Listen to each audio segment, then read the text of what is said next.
جلسه ششم از شبهات جوابیه شبهات ملحدین. نحمده و نصلی علی رسوله الکریم. دوستان گرامی، السلام علیکم و رحمت الله و برکاته. در این قسمت به یک نکته اساسی به نسبت شبهه‌ای که اشخاص ملحد در جامعه ایجاد کردن میخواستم صحبت بکنم. مطلب اینه دوستان زن محترم که خیلی از ملحدین و خیلی از برادران مسلمان ما فکر میکنن که قرآن کریم برای اثبات ذات و صفات الله متعال نازل شده.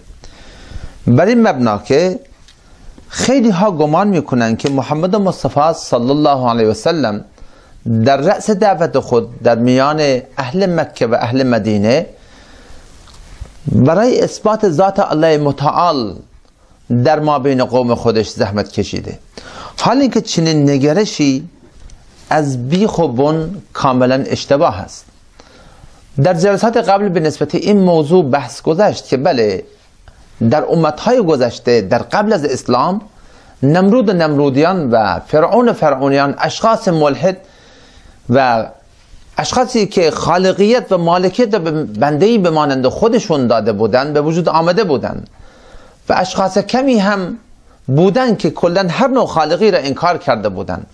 اما چنین نگرشی که ما فکر بکنیم نبی خدا علیه السلام در مکه مکرمه با اون اشخاصی که در طرف مقابل او چون یهودیان و مسیحیان و خصوصا مشرکان مکه در طرف مقابل ایشون قرار داشتن، برای اثبات ذات و صفات الله متعال نبوده، بلکه آنها الله متعال را کاملا قبول داشتند به عنوان خالق هستی.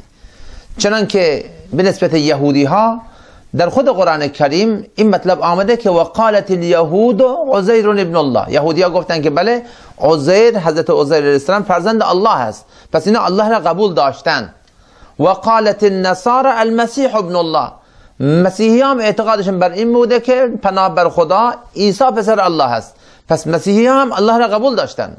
و مشرکان مکه که در آیات بیشماری از قرآن کریم این مطلب به صراحت و وضاحت آمده، همینطور که در آیه 61 و 63 سوره عنکبوت را شما مطالعه بکنین، الله متعال اونجا صاف ساده فرمودن که ولئن سألتهم من خلق السماوات والارض، رسول خدا قسم اگر شما از این مشرکان مکه بپرسی اون کدوم ذاتی است که آسمان ها و زمین را آفریده و سخر الشمس والقمر، و کدوم اون ذاتی که این آفتاب و ماهتاب را برای شما مسخر کرده، اونا با قاطعیت جواب میدادن لیقولن الله، که بله اینها را همین را الله آفریده تبارک و تعالی.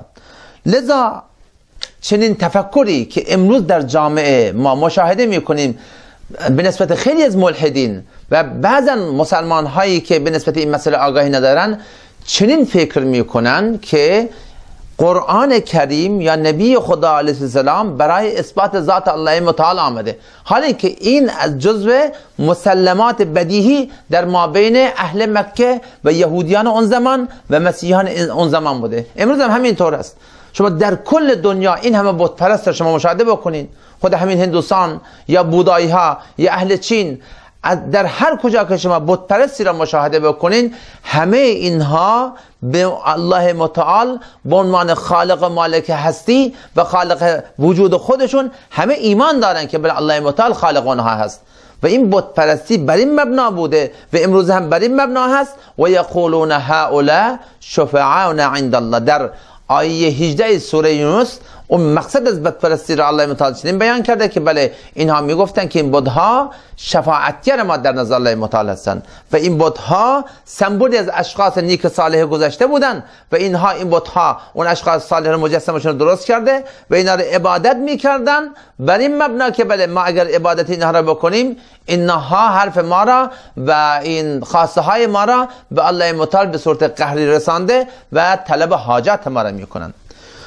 لب کلام این جلسه بحث بنده بر این مبنا هست که دوستان عزیز گرامی، صرفاً عقیده داشتن به این که الله متعالی هست، ذاتی از آسمان ها و زمین را آفریده، چنین عقیده‌ای برای اثبات چنین عقیده‌ای قرآن کریم نازل نشده. چرا که این جزء مسلمات بدیهی در نزد مشرکان مکه بوده. اسم پدر خود رسول خدا علیه السلام، اسم پدر نبی خدا علیه السلام چی بوده؟ عبدالله بوده، یعنی بنده الله. یعنی چیزی در حدود 65 سال قبل از نبوت نبی خدا علیه السلام مشرکان اون زمان اسم نبی خدا علیه السلام را گذاشته بودن عبدالله.